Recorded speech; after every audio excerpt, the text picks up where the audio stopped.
Hi everyone, sorry about that. My phone really doesn't like the cold and it decided to just shut off in the middle of our live video. So I'm hoping, I came back into the barn where it's a little bit warmer. I'm hoping that my phone will warm up just a touch. I didn't bring a charger with me, so we'll stay in the barn for a little bit longer and hopefully my phone will warm up and then we'll go quickly back outside. But clearly today's video isn't going to be that long and I apologize for that. I've been really good about taking my charger and cord with me, but not today. I can always come back out and do another bit of a video or a follow-up to this one. And I'll remember to bring everything with me so my phone doesn't die. It's not that cold out today, but just having my phone outside, a little bit too chilly, and I've effectively run down the battery quite a bit. So we'll take a look at Mr. Hershey while we're in here because it's nice and warm. So I was saying about the calves standing up and stretching. So when we go and check on the calves, we try and get them up and make sure that they're doing well. Their stomachs aren't too full, their ears aren't droopy. So when they stand up, we want to see them stretch because that's an excellent sign of a healthy calf. And this one's definitely a healthy calf. He's running back and forth, he's always wanting some milk. Healthy and happy. So I see a few more people have joined on. Sorry about what happened. My phone decided to die. It is a little bit cold outside and I didn't bring my charger with me, so it just decided to shut off in the middle of that nice speckled park calf. We'll hopefully go into some of the calf sheds where the wind might break, and I will just put it out there. I am sorry if it dies again, and I most likely won't be able to get it back and running. So this is one of our cows, Eve. Take a look inside one of our calf sheds. Have a bunch of nice calves in here. And as you can see, there's a beam right along the middle, so that only allows the calves to come in the calf shed and not the cows. So we're going to get everybody to move out of the way. We're going to try and do this quickly. Oh, here's another speckled park. Another nice black and white calf. Surrounded by all the other black ones or dark brown ones. Lovely little bull calf.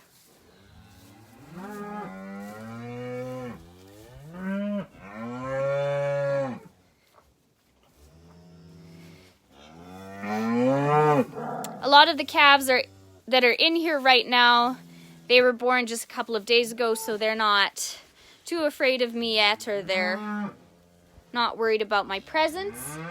Any of the older ones will know that we're not really that interesting, and so they'll kind of get the heck out of Dodge. This calf here is one of our embryo transplant calves. And I'd probably go into a little bit more of what embryo transplant, embryo transfer is, but I don't want to cut people off in case we have some more technical difficulties.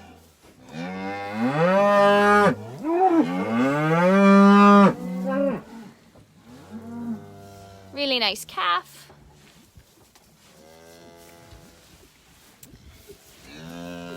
And we're going to go on to one of the other ones quickly.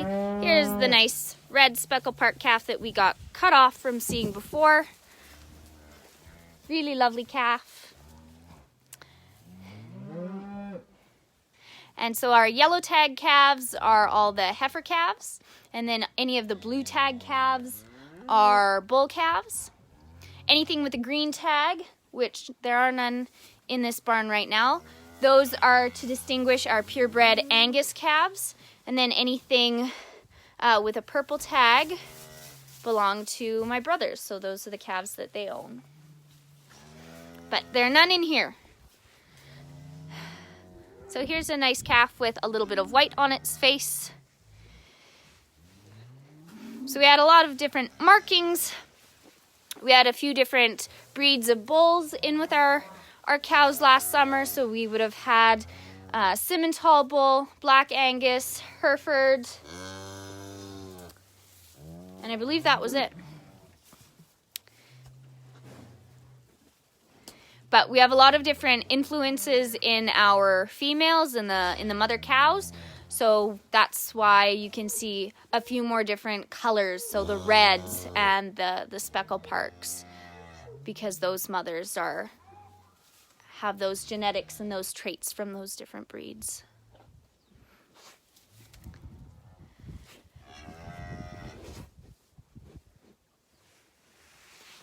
So one of them cows are just checking on their calves as I'm in here. They know we're not a threat, but they always want to keep a close eye on us and make sure that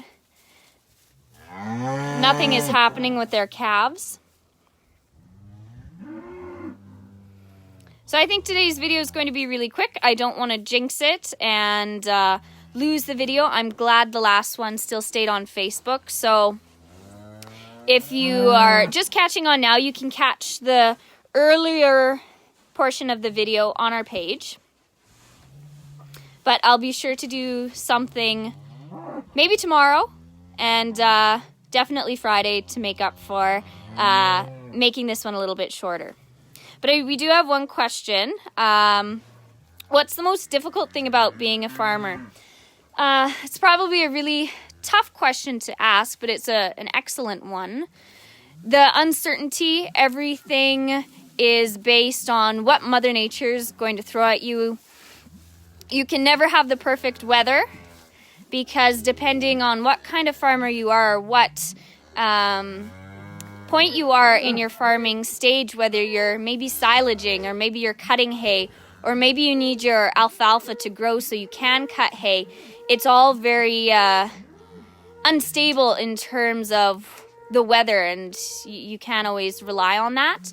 So that can make things really difficult, and sometimes you have to go with your gut instinct and decide, the weather forecast doesn't look great, but we're just going to go cut hay anyway, and sometimes that can pan out, and sometimes that can't. But on the flip side, having all these animals around is definitely the bright point or the highlight of our day. You don't become a farmer unless you love doing it. You have to have a strong passion and really enjoy what you're doing. So especially in a current world such as ours is right now, where there's a lot of uncertainty and there's a lot of difficulty going around, getting to come home and take a look at all these cute little faces and getting to watch new ones being born every day is a highlight and brings a lot of enjoyment to your day. So while it can be really difficult, it's very rewarding and lots of fun. You just have to be prepared for anything. You can never be too prepared, but you also have to be very flexible. So that was a good question. Thanks so much. If anyone has any others, we're kind of tempting fate right now with keeping this video going. I thought my phone would have died surely by now, but I'm probably definitely jinxing it.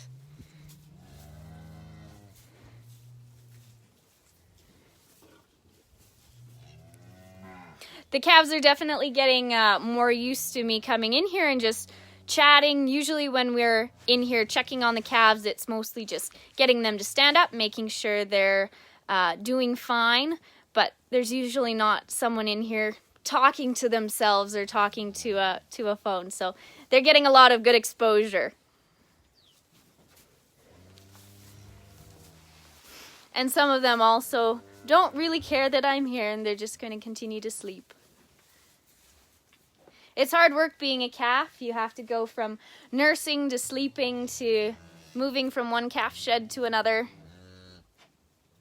Oh, we have another question from my good friend Patty. And what is your favorite time of year in the farming cycle?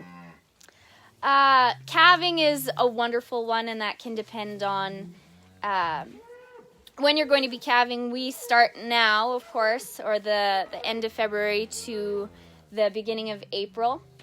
But then we also have lambing, which takes place in May. So I guess any of the baby being born season, if that's a thing, because we'll have calves in March, we'll have lambs in May, and then I'll have goslings in May and June, and sometimes I'll have chicks hatching out all throughout the year. So it's kind of hard to pinpoint one exact month or one exact actual season, but I'd say any season that involves babies being born is one of my favorites, and I think it's a lot of people's favorites.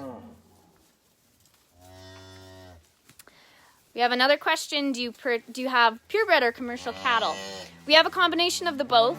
Majority of our herd is made up of commercial cattle, so that means that they're crossbred and they're not just one pedigree. They're a bunch of different breeds all mixed together. And when you have a whole bunch of different breeds all mixed together, you get all those different traits, and that produces what's called hybrid vigor. And so that is essentially all the best things combined into one. And whereas with purebreds, you just have one breed, one set of genetics, one type.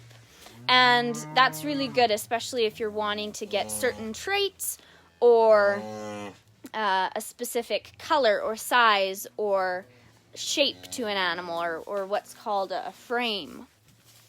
So we do have purebreds. We have purebred Black Angus and then purebred Simmental. And most of those cattle belong to my brothers. They have their purebred herd, which they started about a year ago. So they've been learning about artificial insemination and embryo transfer. So that's how they reproduce most of their purebred cattle.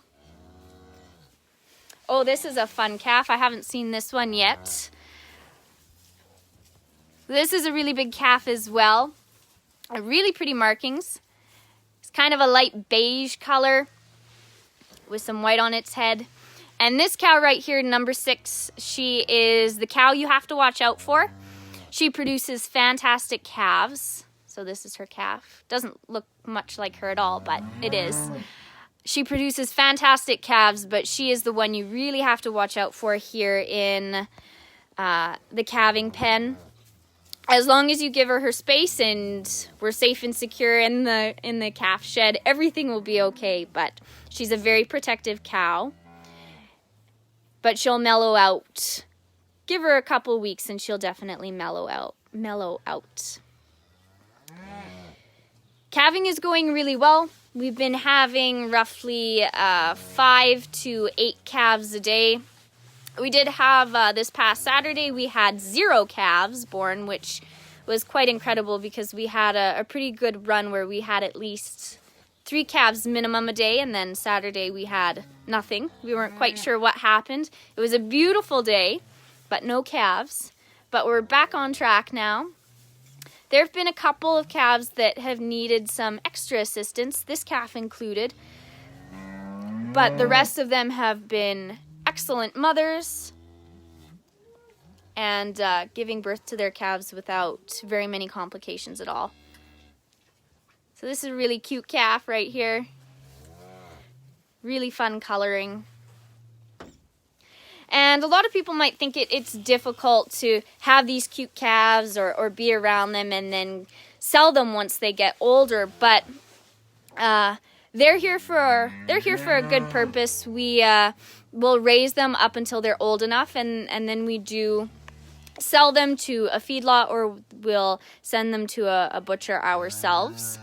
But between the time they're born to the time that they're either sold off our farm or taken to the butcher to provide our family with meat, they get the best care possible. We check on them daily, especially when they're calves, and provide them with all the necessities of life: water, hay, straw. So they're very comfortable throughout their life. And even on that last truck ride, they're loaded up in a very calm and quiet manner, and they're very used to us, so they don't really experience any discomfort or pain in the process.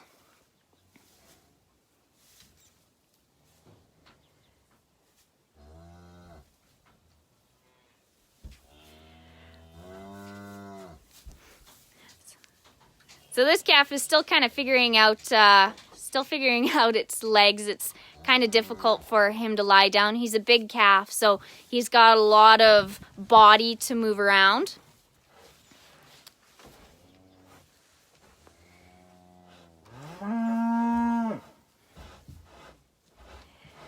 And even though these two calves were born probably a couple of days earlier, this one is still quite a bit larger than it is. Such sweet markings on this calf too. It's got a little bit of a white, almost mustache on the side, which is a bit of an odd marking.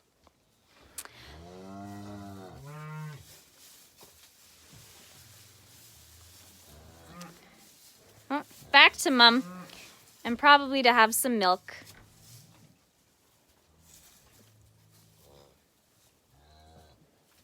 Oh, my phone is giving me a message saying it's probably time to sign off. So I'm going to thank everyone for joining me, and please sign on next time, and we'll do a bit more of a tour around the barn. We're just kind of staying in the calf shed where the wind is a little bit less, so my phone won't die. So have a great rest of your evening, everyone, and thanks for tuning in.